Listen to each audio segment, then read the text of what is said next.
बिछड़ जाए हम,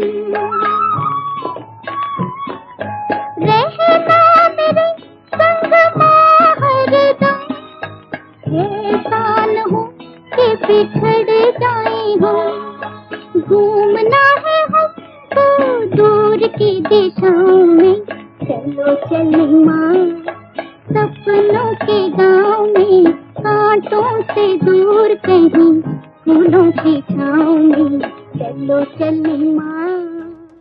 प्राय लोक, प्राय का मतलब है थोड़ा कुछ है, बाकी तो लोक ही है। तो आप कहते थोड़ी निशानियां बाकी रहती हैं, बाकी इनकी प्रैक्टिकल बायोग्राफी यथार्थ सभी बातें वो तो सब गायब है। देवताओं की भी गायब है, तो बिल्कुल गायब हो जाती है, बहुत पलट जाती हैं।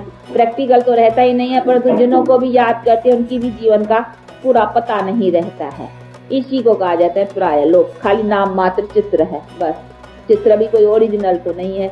तो यहाँ ही सब हुआ है नहीं काम इधर, इसीलिए भारत का नाम और इधर ही वर्ण आदि और ये सभी बातें इधर ही मानी जाती हैं। तो ये सभी चीजों को अच्छी तरह से समझना है, और समझ कर करके अब यहाँ हम उसी सौभाग्य को पा रहे हैं। तो अपने पास नशा होना चाहिए, क्या ऐसी उस प्राप्ति के अधिकारी हम बनते हैं।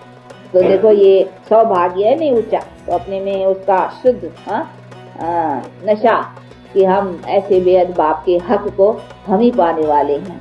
और अभी बाप डायरेक्टली हमको यहाँ ब्राह्मणों को रच कर करके अभी पढ़ा भी रहे हैं, समझा भी रहे हैं, और साथ साथ वो हक जो है वो हमें दे रहे हैं। तो ब्राह्मणों को अपना ब्राह्मणपन का भी बड़ा रहना चाहिए, और कितने ब्राह्मण पवित्र और शुद्ध है, तो अपनी पवित्रता सबसे श्रेष्ठ है। देखो ब्राह्मणों को बड़ा अपना नशा रहते हैं, वो समझते कि नहीं हम बड़े, परंतु वो कहाँ से पकड़ा है, इधर से अभी अपना बाप ने आकर करके हम, ये तो अभी परमात्मा ने जो अपनी डायरेक्ट पहली संतान जो रची है वो हम ब्राह्मण।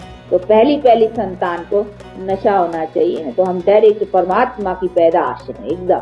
तो इतनी परमात्मा की पैदाश, तो इतनी पवित्रता, इतना अपना रॉयल्टी, इतनी सब बातों की मर्यादा, किसकी मर्यादा, पवित्रता की मर्यादा, इसी सभी बातों को बहुत अच्छी तरह से अपनाना है। इसीलिए इसी कुल का बहुत नाम है ना, तो अपना कुल बहुत ऊंचा है। चलो चलो माँ सपनों के गाँव में, कांटों से दूर कहीं फूलों की छाँव में, चलो चले माँ।